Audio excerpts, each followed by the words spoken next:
Chosage de jeu de rôle pour le RPG Week 22.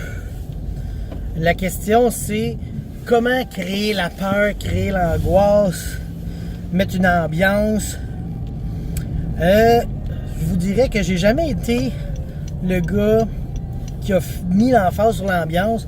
J'ai essayé une couple de fois dans des games de Ravenloft, puis j'étais jamais vraiment fier de ce que je faisais. Il y a une fois à peu près là, que j'ai vraiment réussi, mais je pense que la joueuse était très rentrée dans la partie.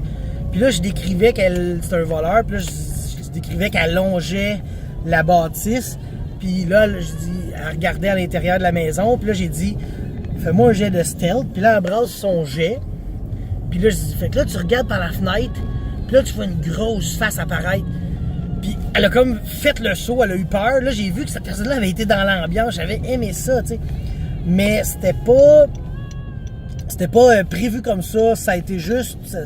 Ça s'est fait, tu sais. Je sais pas trop comment je l'ai fait.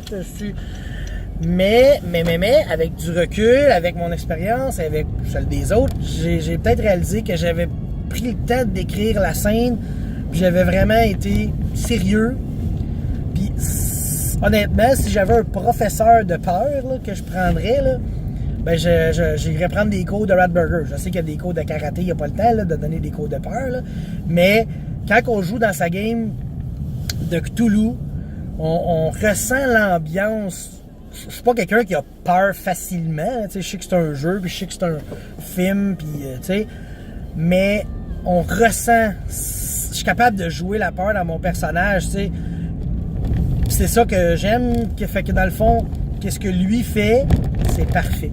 Fait que fiez-vous à lui, c'est un connaisseur, il dit que tu décris les 5 sens, puis tu déroules le tapis tranquillement devant les joueurs, à mesure que ça avance, tu leur décris quelque chose, là ils font quelques actions, là tu leur en décris d'autres, toujours avec un crescendo de mystère, puis la brume qui s'efface jusqu'au moment fatidique où il arrive de quoi, tu sais.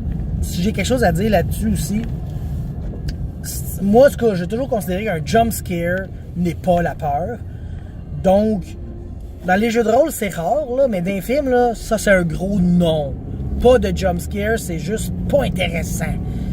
Ce qui est le fun, c'est builder. Puis là, quand tu penses que tu vas avoir peur, là, il arrive rien. Ça, là, c'est malade. Puis là, t'as fait... Puis là, ça remonte encore, tu sais. C'est comme un manège qui monte tout le temps tranquillement. Puis là, un moment donné, c'est ça. Là, ça déboule, là, puis là, t'as peur, puis c'est cool. Puis Chris, ma fenêtre était ouverte, je sais pas ça fait combien de temps. Fait que, tu sais, c'est ça. Fait que, si vous voulez vraiment des bons cours de peur, là, allez voir Ratburger. Lui, c'est un as de tout ça. Il a réussi à me faire embarquer dans une ambiance comme ça, moi qui est assez difficile à faire rentrer là-dedans. Fait que je vous laisse là-dessus. On se revoit pour une autre vidéo très bientôt. Bonne nuit!